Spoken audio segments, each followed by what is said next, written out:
தாய் தமிழ் உறவுகளுக்கு வணக்கம். நாகர்கோயில் லாக்அப் மரணம், சபரிவர்மன் லாக்அப் மரணம், சிபிஐ விசாரணை வேண்டும் என்ற தலைப்பில் இந்த காணொளியை காண்கிறோம். கன்னியாகுமரி மாவட்டம் தென் தாமரைக்குளம் ஈத்தங்காடு அருகே நாராயணன்புதூரை சார்ந்தவர் சசிதரன். இவருடைய மகன் சபரிவர்மன் மளிகை கடை நடத்தி வந்தார். இவரது மளிகை கடையில் பான்பரா, குட்கா போன்ற போதைப் பொருட்கள் கைப்பற்றப்பட்டதாக கூறி காவல்துறையினர் அவரை கைது செய்தனர். நாகர்கோயில் சிறையில் அடைத்தனர். காவல்துறையினர் கட்டி வைத்து அடித்ததில் சபரிவர்மன் மரணமடைந்தார்.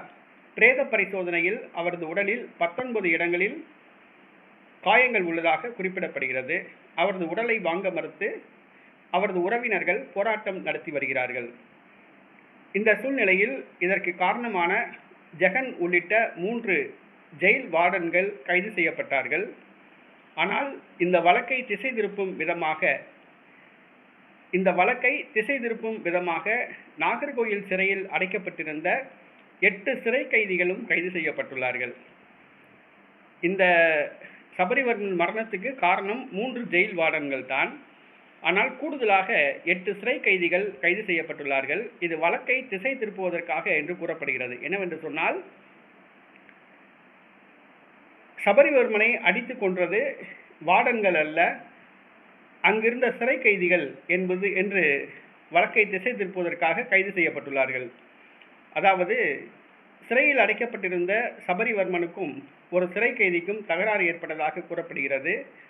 8 சிறை கைதிகள் ஒன்று சேர்ந்து சபரிவர்மனை தாக்கியதாகவும் பின்பு ஜெயில் வார்டன் வந்து சபரிவர்மனை தாக்கியதாகவும் கூறப்படுகிறது. ஆக இந்த சபரிவர்மன் மரணத்தில் 8 சிறை கைதிகள் கைது செய்யப்பட்டுள்ளார்கள்.